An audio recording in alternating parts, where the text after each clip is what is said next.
Annyeong, c'est Clochette Kelly et on se retrouve pour le book haul. Alors, je le filme en avance, mais vous l'aurez à la fin octobre. Donc pour vous, ça ne change rien.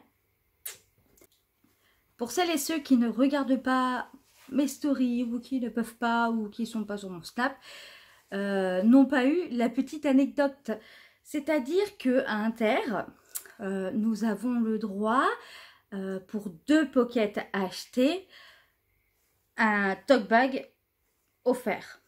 Sauf que le fameux tote bag, en fait, normalement, qui est quand même assez grand, avec 2 grandes lanières, il s'est transformé en un petit sac imperméable. Voilà. Donc ça, c'est le fameux tote bag que j'ai eu avec mes livres à Intermarché.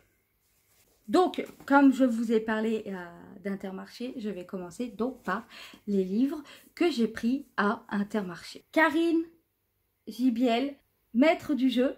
Donc, il y a des crimes parfaits, il y a des meurtres gratuits, folie sanguinaire ou machination diabolique, la peur est la même. Donc là, on va se retrouver dans une histoire sous forme de jeu, je pense, je sais pas. Hein. Donc, où il y aura le maître du jeu et qui sera donc le bourreau et qui aura la victime qui devra jouer à ce jeu dans une attente insoutenable. Donc, pour lui, ça va être jouissif, pour vous, un peu moins. Enfin, du moins pour la victime, hein, pas pour nous. Ensuite, j'ai beaucoup entendu parler de cet auteur. Ça fait déjà maintenant quelques années qu'on ne parle que de lui. Moi, je ne me suis toujours pas lancée et j'ai préféré prendre un tout petit livre pour voir ce qu'il donnait. Et il s'agit donc de Maxime Chatham, Carnage. Donc, je pense que ça va être tout simplement une enquête policière qui va tourner autour de ce carnage qui aura lieu donc dans ce lycée. Je lis pas tout le résumé parce que c'est pas intéressant et puis déjà que moi j'aime pas quand les gens lisent le résumé pendant les vidéos. Et le dernier pocket, donc il s'agit de Elisabeth Georges et Mal d'enfant. Donc là, on va retrouver une jeune femme qui fait une dépression parce qu'elle a fait une fausse couche. Voilà, elle est en dépression parce qu'elle n'a pas fait une seule fausse couche, elle en a fait plusieurs. Donc du coup, elle est en dépression à cause de ça. Donc elle va faire la rencontre d'un pasteur. Et puis à partir de là, va commencer une petite intrigue. Quand elle rencontre le pasteur. En fait, si j'ai bien compris, le pasteur, elle arrive là-bas avec son mari. Le pasteur est déjà mort. Et donc, là commence toute l'intrigue. Je pense qu'ils vont essayer de démêler le vrai du faux. Et voilà, donc c'est une enquête policière. Donc là, ils disent que c'est un thriller, donc je pense que oui, c'est un thriller policier peut-être, je sais pas trop, peut-être psychologique aussi.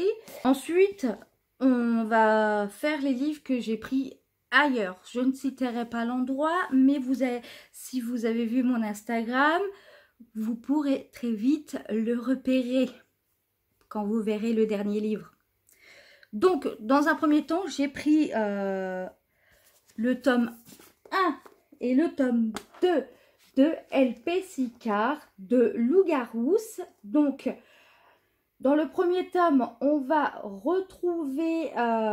donc, nous n'aurions jamais dû nous rendre jusque-là. Je m'éveille dans la forêt noire et terrifiante avec la seule envie de quitter ce lieu où tous les arbres sont morts et où rugit un vent glacial. Mais il n'y a aucune sortie, aucune issue que ce manoir sinistre qui se dresse dans la nuit. Et ici, on retrouve donc, tout débute avec un incendie dans la forêt qui va s'ensuivre donc d'une explosion nocturne avec 3 amis. La découverte des décombres, un livre débordant de magie, bien sûr de la magie noire, qu'on ne peut ouvrir qu'en portant des mitaines de four. Donc voilà, un rituel que nous n'aurions jamais dû faire. Et cette malédiction qui changera nos vies à jamais. Donc le tome 1 et le tome 2 de L.P. Sicard. L.P. Sicard, vous le connaissez certainement dans les contes interdits que j'ai souvent lus. Il n'y avait que 2 tomes, donc je pense que au bout du tome 2, ça s'arrête là. Ensuite, j'ai pris un livre, c'est pour les enfants et moi, ça fait un petit peu les deux.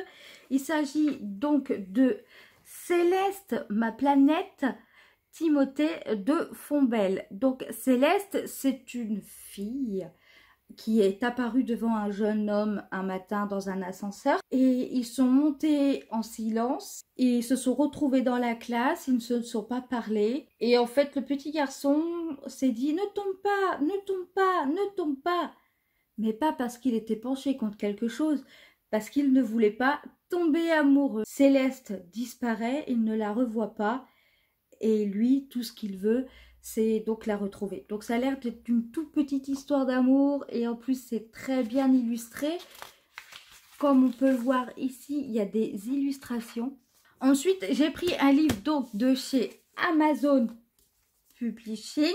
Donc un auteur qui publie seulement chez Amazon, La simplicité des nuages de Julien Aranda. Et dans cette œuvre, ce qui m'a le plus plu, on est trimballé dans des idéaux.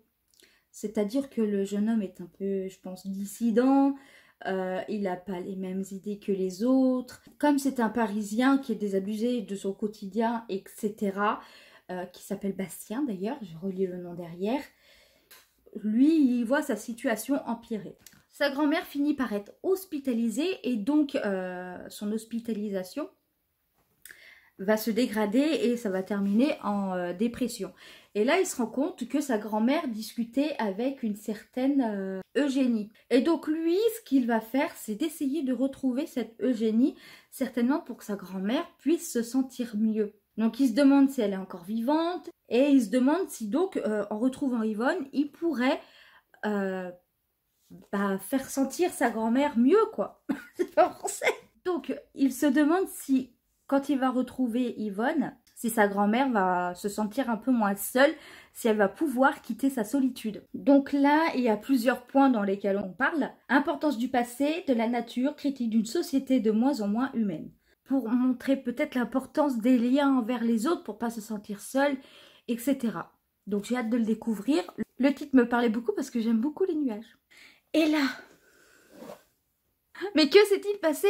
J'ai commandé un livre qui s'appelle Le bois sec fleuri d'un auteur inconnu coréen qui date de 1852, quelque chose comme ça. Et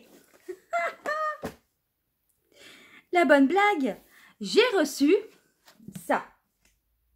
Œuvre philosophique de Leibniz, tome 1, avec introduction et des notes par Paul Jeannette. Donc, ce livre s'inscrit dans une politique d'ouvrage de la Bibliothèque nationale française.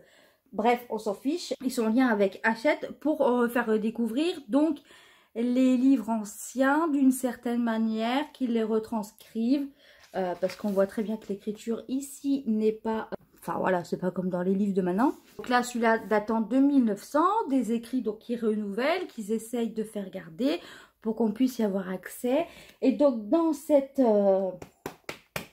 dedans, on retrouve donc des pensées qui sont un petit peu dissidentes, des pensées caractéristiques de leur époque, mais qui seraient aujourd'hui jugées condamnables.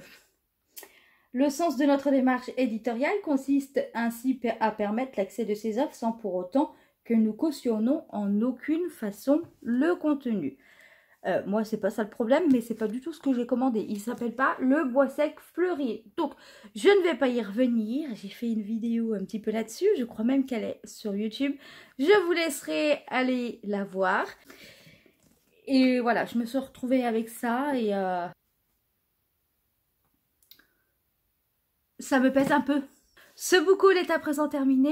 En attendant de se revoir dans une prochaine vidéo qui sera peut-être un bilan lecture ou peut-être une vidéo humour ou peut-être un vlog, je vous dis annyeonghaseyo et je vous fais des bisous.